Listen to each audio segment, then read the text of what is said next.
This morning, we will end our series, Stand Firm in Your Citizenship. I can say a lot more. We'll touch on citizenship through the year. But I think it's time to land this bowing. But in this whole thing, I hope to inspire you to go look at kingdom, to go have a look at what it means. So it'll be number 6 and it'll be our last one. But before we get there, our theme for the year, stand firm. Oh man, and must we stand firm? There's a shaking going on. You can put on the news week after week, new things, new things, new things. And it's coming close to home as well. Things that we thought is our lifeline is being shaken. And now it's time to stand firm that if He's my source and He's my lifeline, He will supply. It's now time to put our money where our mouth is. Our mouth where our money is. I don't know how you say it. Don't say it in the wrong way. What we say, ek staan. Are we standing? Are we really standing? So we've got to stand firm. And our scripture is out of the NIV, 1 Corinthians 15:58. It says, therefore, my dear brothers and sisters, stand firm. Let nothing move you. Always give yourselves fully to the work of the Lord, because you know that your labor in the Lord is not in vain. Afrikaanse ou vertaling sê, daarom, my geliefde broeders, wees standvastig, onbeweeglik, altyd oorvloedig in die werk van die Here, omdat julle weet dat julle arbeid in die Here nie te vergeefs is nie. So what does it really mean to be a citizen of heaven? Why is it important to know this? Well, obviously there's a lot of reasons. Our scripture, our main scripture verse for this series, Philippians 3:20, Amplified Classic says, but we are citizens of the state, commonwealth, homeland, which is in heaven, and from it also we earnestly and patiently await the coming of the Lord Jesus Christ, the Messiah, as Savior. Afrikaanse ou vertaling sê, want ons burgerskap, awesome, is in die hemele, van waar ons ook as verlosser verwag, die Here Jesus Christus. Let me just get a sip of water here.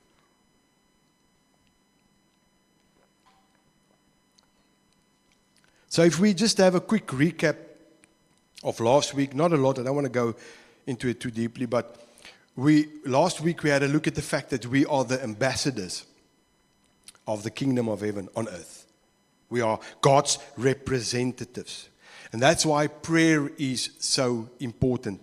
And that's nogal a thing in the grace movement, and I'm an ultra grace preacher, so there's no other thing for me. But when grace is preached in the wrong way, then people tend to do nothing because they have most received everything.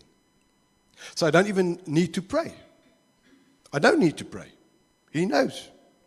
I don't need to ask for protection. I don't need to ask for wisdom. Because I've got it. And that's the biggest mistake. Because in a relationship, it's about me speaking and hearing. Speaking and hearing. That's relationship. And God is a God of relationship, not religion, that we've established. So it's important. Although I received all to live a godly life, I've got to be in constant prayer with heaven, because when I'm in prayer, I'm contacting a divine government. It's like my connection to hear what I must do, where I must go. It's like this information that flows. Why do I say this? Because we saw in the Bible, in many places, how Jesus prayed. He went aside and he prayed. Went up the mountain and prayed. Spent the night in the desert and prayed. Pray the whole time. If Jesus needed to pray, then Van Harmse surely needs to pray. It's just the way that we sometimes pray. A lot of times we ask for things that's already ours. So that's why we have a relationship. We get stuck into the Word. We read what the Bible teaches. We ask the Holy Spirit to make it alive. And now when I ask or I declare because I know who I am and from where I'm praying. I'm not trying to get somewhere. I am already in the position. I am a winner, and now I do. Last night I listened to a sermon of Joseph Prince about faith and fighting the battle. The only fight you and I have to fight is the good fight of faith. The battle is his. So I need, in a situation when I'm sick, say that, listen, Lord, this is not of you. I'm not fighting the devil. The devil is stealing my healing because on the cross I have been healed. So he's taking away which is rightfully mine. So I need to fight the good fight of faith. So I come and I say, Lord, although I see the symptoms, I know that you are my healer. I am healed. So in the name of Jesus, I stand in faith. Although I don't see the manifestation yet, I proclaim. And then it's got to follow. Psalm 23, he prepares a table in the midst of my enemies. While your enemies are sitting at the table, he's preparing it for you. So that means there's adversary, and you don't see you don't see the manifestation of. But in this situation, I fight the good fight of faith. Lord, I'm trusting you. You are coming through. You said it's done, and I believe, and that settles it. The good fight of faith. So Jesus prayed, and I said we need to stand firm in our prayer because that is what citizens of heaven does. We need to talk out of the same mouth as citizens of heaven. And that means KLC Malmesbury, Shofar, the AFM Friend of God, the PPKs, the Boskerk, everybody. We've got to say the same thing. It's about Jesus. It's about the kingdom. Maybe different ways, but it's about the kingdom.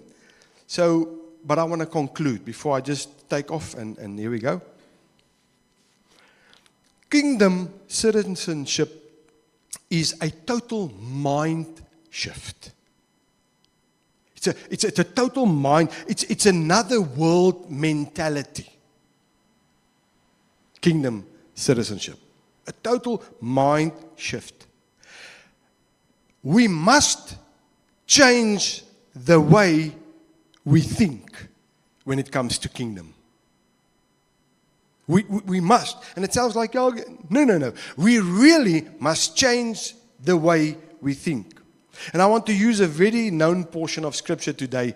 I want to use the story of the prodigal son, Luke 15, from 11 to 32. I'm not going to read everything. I'll get some scriptures. But you know the scripture. But listen to what I want to take out of it concerning kingdom. I just want to touch a couple of things. And in the first place, the prodigal son did not lose his identity. He lost his thinking. He never lost his identity. He lost his thinking. And many believers, too many believers, live like hired workers in the field, while the Father is calling them to live like sons and daughters in the house. We've got this workers' mentality out there in the field. You see, you are not a servant trying to earn a place in the house. You are a son and a daughter who belongs in the house. So the prodigal son never ever lost his identity. He lost his thinking. He was still the son of a father. The second thing is the prodigal son's problem was not location. It was mentality. The prodigal son's problem was not location, it was his mentality. Listen to this. In Luke 15, we read that the younger son says to his dad, listen, I want my inheritance, please give it to me.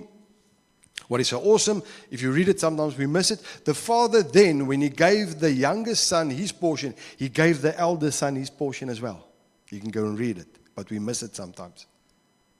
So the younger son's got his portion, the elder son has got his portion, and then he wastes his inheritance, and he ends up feeding the pigs. But there's something powerful that I notice in the following scripture verse, because he now, when he decides, for a moment he comes to himself and he says, listen, I'm going to return home. He came to himself, I'm going to return home. But he's got a speech prepared of how what he will say when he sees his father. So he's got this whole thing, Luke 15 verse 17 to 19 NIV. We're reading out of the NIV this morning. When he came to his sense, he said, how many of my father's hired servants have food to spare? And here I am starving to death. I will set out and go back to my father and say to him, and here's the speech, Father, I have sinned against heaven and against you. I am no longer worthy to be called your son. Make me like one of your hired servants. But that right there is big pen thinking. It is big pen thinking. I did wrong because what happened? He believed I lost my status, I lost my sonship, and now I must work to earn my place again. Because I squandered my inheritance. So I lost my status, lost my sonship, I must work. That's why he said, just make me as one of your slaves. But the father never ever agreed with that speech. He didn't even listen to that speech. Look at Luke 15 verse 20. Verse 20 in the NIV says, so he got up and went to his father. But while he was still a long way off, his father saw him and was filled with compassion for him. He ran to his son, threw his arms around him, and kissed him. Now, just imagine this story. Just quickly have a picture with me. Here's the dad. So every day he's standing on his veranda, on his stoop, and he's looking out for his son. Isn't that an awesome father's heart? The son is squandering away his money. He ends up in a pig pen. He decides, I'm going to go back. I've got this whole speech. And the dad is just looking for his son. When is he coming home? When is he coming home? Now, there's a lot to the fact that he ran. There's a lot of things in the Jewish culture. That's why he was looking out for his son. No matter what, you see, in the time that they lived, when a son of a family disgraced the family, the elders of the town it was in their power to convict him and stone him to death. The other thing is, so this dad was looking out. When is his son going to? So it was love, but it was protection as well. And then another thing, the Bible says, but while he was still a long way off, his father saw him and was filled with compassion for him, and he ran to his son. You know, in those days, the guys wore rokke. You know, the men hulle het ook rokke gedra, you know, those dresses and those goeders. So for him to run, he had to hike up his dress. By hiking up his dress, he showed his barren legs, which was not permitted in Jewish culture. This dad didn't care. He ran. And I see this picture of this guy coming down the hill, running like a mad hatter. His dress hiked up. His son's eyes grew bigger and bigger. Is he going to kill me? Because he's coming with the speed of light. And he was, father, and his dad tackled him. And I could just see them rolling on the ground. And the Bible says he threw his arms around him and he kissed him. I just think his dad just kissing him all over. He said, "Bietjie vark mis," just kissing him. And he's smelling, but he's just rolling and he's kissing. And what a story. What a story. Before the son could finish talking, the father interrupted him with restoration. And we're going to look at that now. But first, just a powerful truth. Lost children are still children. When you have kids, you know how you feel about your children. No matter what they do, no matter who they are, No matter how many times they mess up, they're still your children. And you love them. You actually, and now I understand it much better, out of situations out of my own house where I come from. You actually care for them, amper a little more. Not because you love them more. Jy's meer jammer vir hulle. Jy beskerm hulle. So this is this father's heart. Because lost children are still children. They may be dirty. They may be broken. They may be ashamed. They may be confused. But they are still sons and daughters. You see, the pig pen damaged his confidence, not his identity. You can take a 100 rand note and you can frommel hom op and you can gooi it in the mud and you can step on it and you can whatever. When you take it out and open it, it's still a 100 rand note. You can stain it, but you can't take away the fact that it's a 100 rand note. And as believers, a lot of us struggle in the same way today. I'm not good enough because I've made a mistake. I'm not good enough. I'll just be a worker. I'll just be in the background. I don't deserve authority. But you know what? If there's one thing that I learned by Andrew Womack, is that heaven does not operate on feelings. It operates on covenant. And we are in a new covenant, and He paid it all. And it's not about feelings. I'm so glad God is not about feelings. It's awesome to have feelings. I mean, don't staan soos 'n stok nie. I mean, feelings is awesome. But I'm so glad God doesn't wake up one morning and He feels all right, and the next morning there's no feeling. This is what the Word says. Now, I just quickly want to have a look at the Father's restoration, because this is so awesome. This is kingdom. This is the message that we must live and take out there. It's so easy, and I said it this morning when we prayed, it's so easy to see someone and to say something. You think you know, oh, they're doing this and they're acting this way and they're saying this, and you sort of like run your mouth and you just say, Heerlikheid. And then you sit down with them and you listen to their story and you bow your head in shame and you thought, I should have just kept my mouth shut.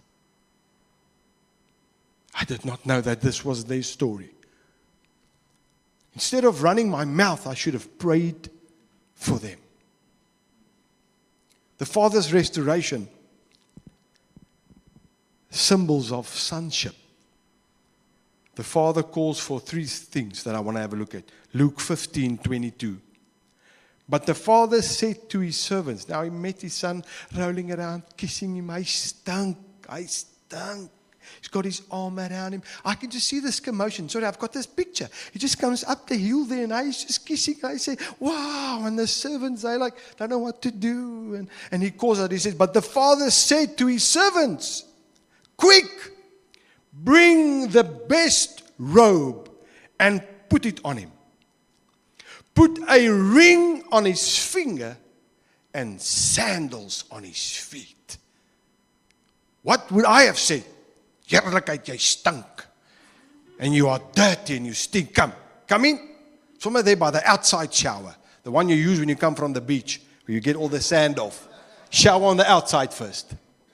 And then you showered, and then we're going to put you through a couple of things, and you've got to jump through a couple of hoops, and then maybe. No. Quick, bring the best robe, put it on him, put a ring on his finger, and sandals on his feet. The robe. Identity being restored in a moment. In a moment. The best robe was a sign of honor in that time. The best robe was a sign of honor.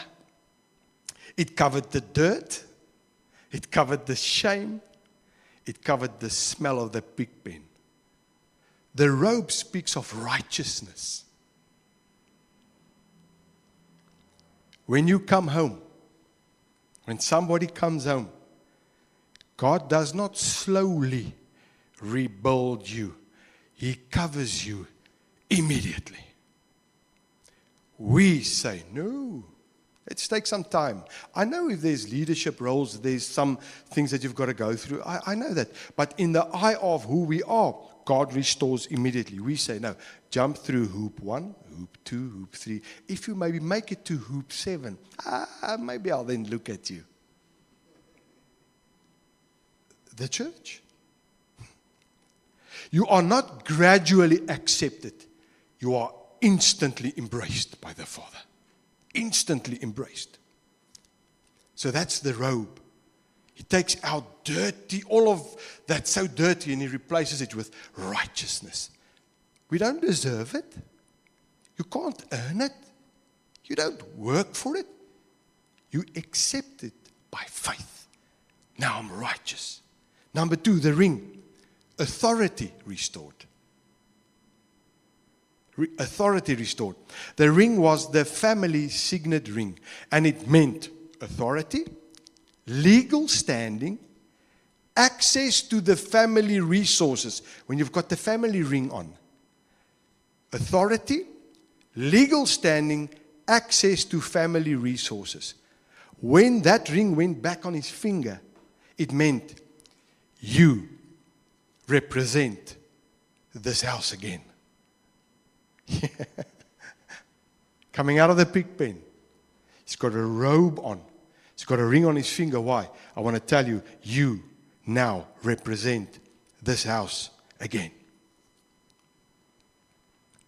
It's like this mafia movies when the top guy goes out and his son takes over. Then he's the head of the family.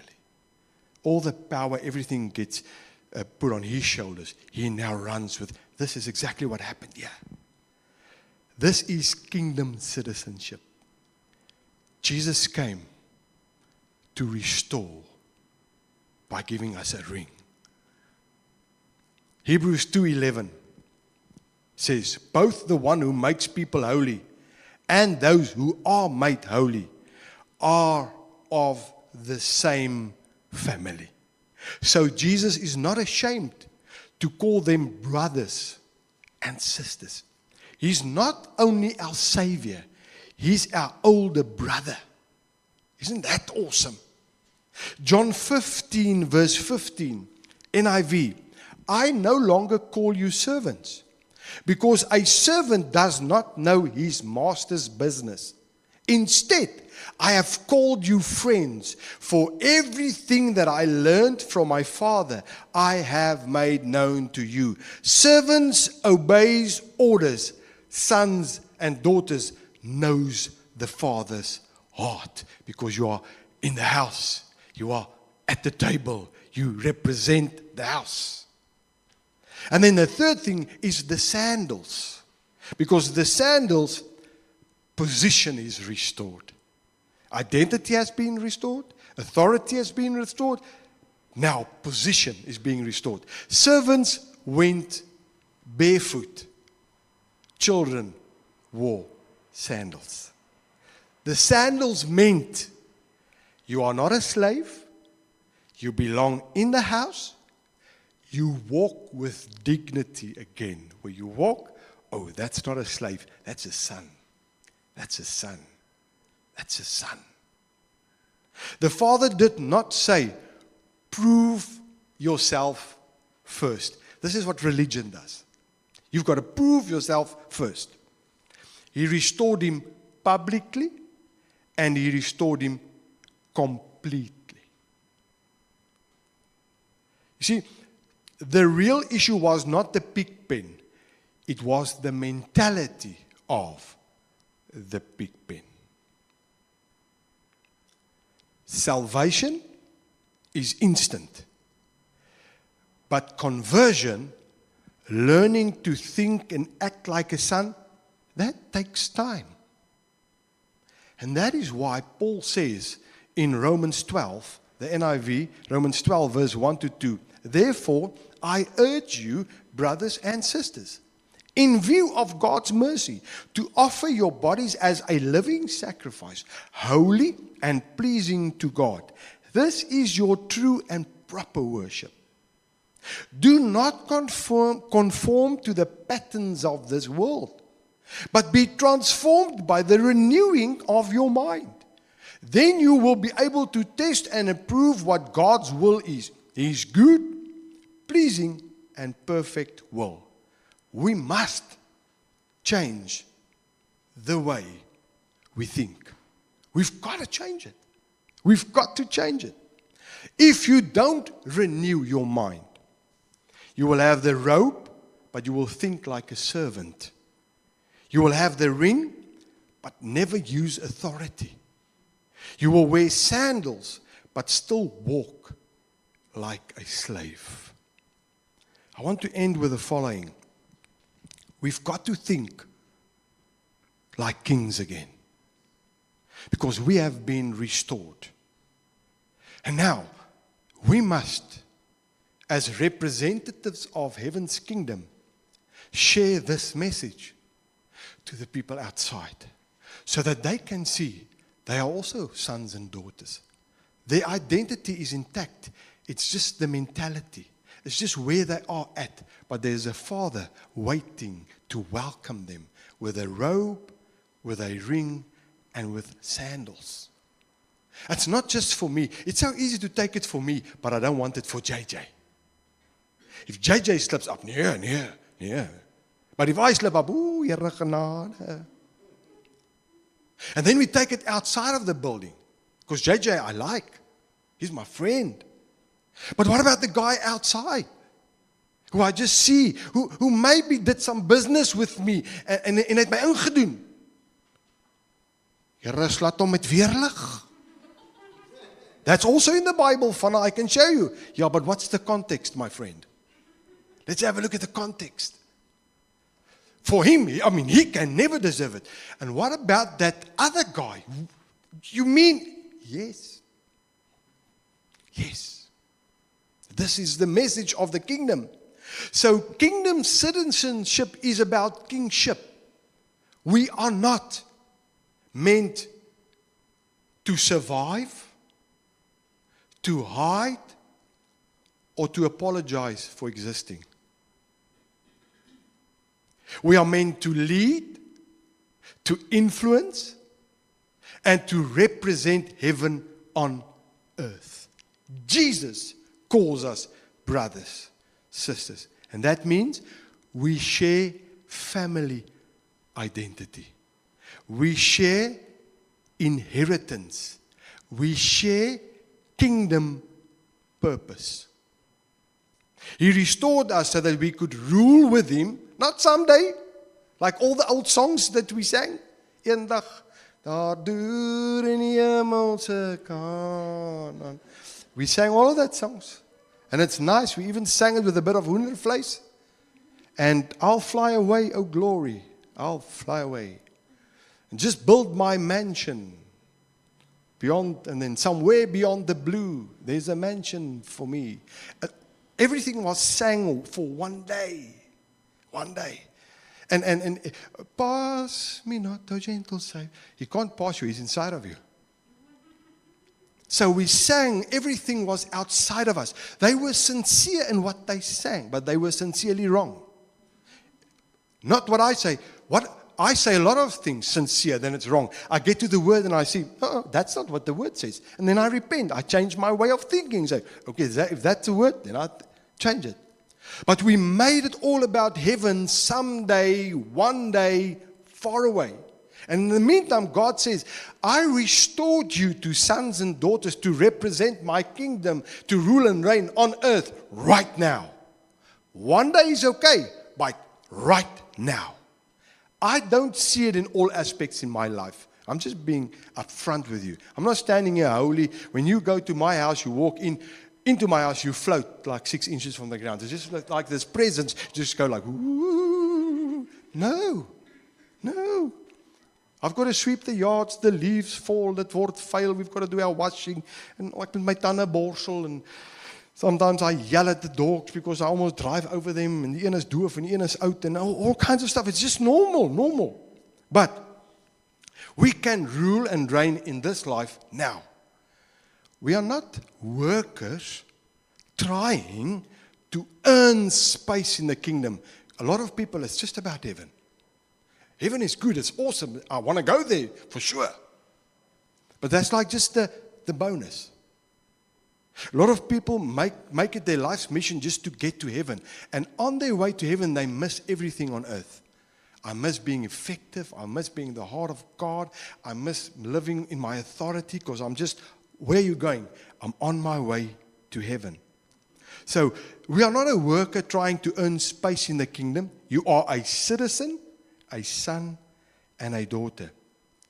And this message of the kingdom is the one that we need to spread out there.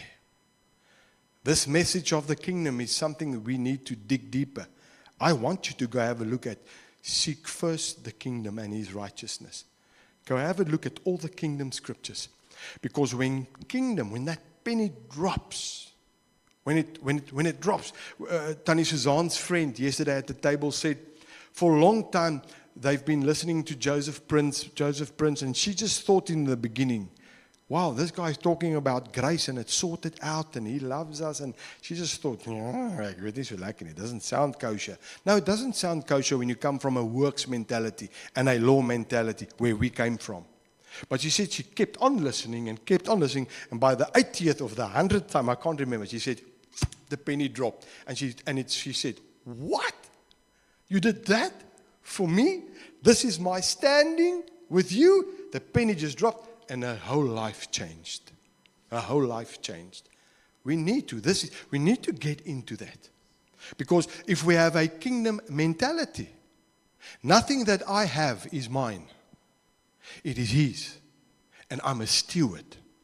And if I need to share my bread with you because I'm a steward, then I share my bread. Not, nee, die Here weet, is my broodjie hierdie.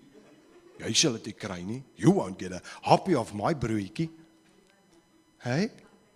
Ja, you can even gooi in the Bible, né? Die arbeider is sy loon werd. You can make it like redelijk heilig, you know. You can even carry Bashari on the side and then it's even more holy. No. You get into this. I'm from the kingdom. So that means my life is not mine. When he says share, I share. The gospel, a prayer, my food, my money is not mine. Ek vir die kerk 'n tiende gee, dit sal die laaste wees. Hy pastoor moes maar net altyd whatever the people say, né? Hey, when I'm part of the kingdom, it's not my money. It's Lord, how do you want me to steward your money? So that I can be a blessing. Because the moment we do that, money will just keep on flowing. Why? Because I'm a blessing. Not to become enriched. So I don't preach prosperity so that I can live in a double-story house, have a boat by the sea, 'n huisie by die see, alles hierdie sal baie lekker wees. But this is not the reason. Prosperity is part of the gospel. When I'm in the kingdom, money comes my way because I'm a steward. So I never enrich myself. I'm just a channel. It just flows. I've got a lot and it just flows. There's need, I supply. Why? I'm a steward. It's his.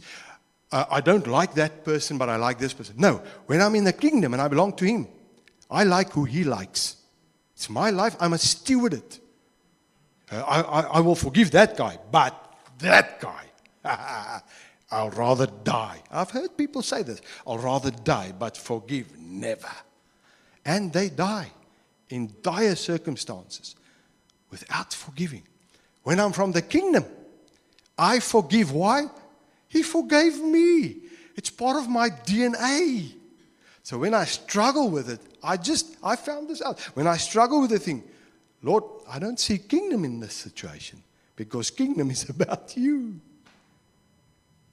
Money, love, time, you can anything. So I want to encourage you.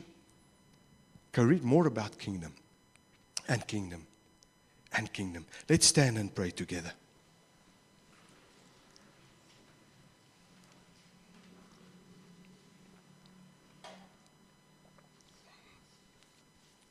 Just look to the person left or right or in the back. Say, I'm a kingdom citizen. I don't really know what it all means, but I'm a kingdom citizen. I'm about to find out. As kingdom citizens, he knows what is much better for our lives than we know. We think I'm going to live my life like this, and this is important. He knows better. So when I come to a place where I say, Lord, kingdom, my life is kingdom. You live your life in and through me, like Paul says, Galatians 2:20. Then your whole life changes. But it's for the better because He knows what's best. I don't think about it, but He knows best. But as long as I'm in control, He's not in control. And He's a perfect gentleman. Standing back and say, Fana, when will you allow me that my kingdom can flow through you? Lord, just now I've got to go to China. Or whatever. So we've got little things in. Let's just get to the kingdom and say, Lord, it's about you. Father, we come to you this morning.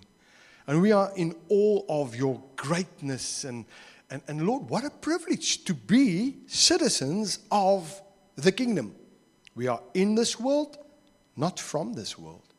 Different rules apply to our lives. When the world says that in order for you to have, you must hoard. You must just keep on keeping and keep on. Maak by mekaar, hou dit by jou. While the Bible teaches, if you want to have, give away. Give away. Give away. Help us to understand kingdom. Help us when we get into the Bible and start to study this thing from all angles, that we will see what the kingdom is about. And that we will live this. Not just say it, because this is what we are here to represent. The kingdom of heaven. And you've given us this authority. Looking at the story of the prodigal son this morning, Lord, we have this workers' mentality. We messed up. We can't come to you. And if we come to you, we are satisfied just being a hired servant in your house. But you come and you say, no, I've restored. I've paid the price once and for all. Come take your place at the table. You are a son and a daughter. Lord, that we can live in this identity. Share this kingdom message with everybody outside in the world. Holy Spirit, help us to understand this thoroughly, exactly what it is, that we can start living this. It's so important. Seek first the kingdom and His righteousness. Help us on this way of seeking the kingdom, that we will really come to know your heart, listen to your voice, and do as you say and as you please. I pray this because I know you are an awesome, good Heavenly Father. Everybody that's watching the video, everybody that's listening to the podcast, this is our prayer. And thank you for answering this prayer in Jesus' name. Amen.